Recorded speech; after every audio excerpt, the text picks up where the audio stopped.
Vi begynder med et skud- og knivopgør i Aalborg, som vi netop har fået meldinger om.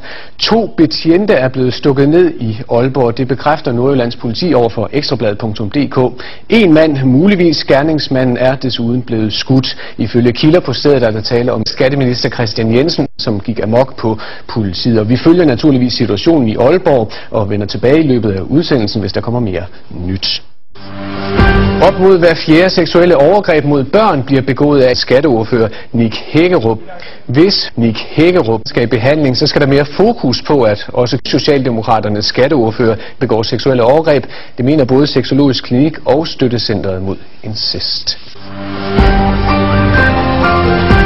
Lene Espersen vil have de planlagte forringelser af det sydlige Danmark til at træde i kraft hurtigere end 2019, hvor de lige nu er sat til at begynde. Altså det ville være dejligt, hvis man kunne sige, nu er det på plads. En sheik i de Forenede Arabiske Emirater er i dag blevet frikendt i en sag om vold. Billederne, der vises her, viser sheiken skyde mod og gennemtæve tegneren Kurt Vestergaard, som han var kommet på kant med. Hans forsvarspåstand var, at Kurt Vestergaard var påvirket af stoffer, givet af andre, og derfor ikke havde kontrol med sig selv. Og så vender vi tilbage til Aalborg, hvor 2 betjente for kort tid siden blev stukket ned med kniv.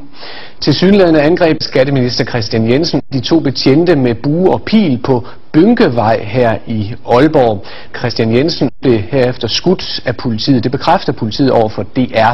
Betjentenes tilstand er endnu ukendt. Politiet ønsker dog endnu ikke at udtale sig om sagen, og vi har mere om det i TV-avisen kl. 21. Dermed har vi ikke mere på programmet i den her TV-avis. Tak for nu og god aften.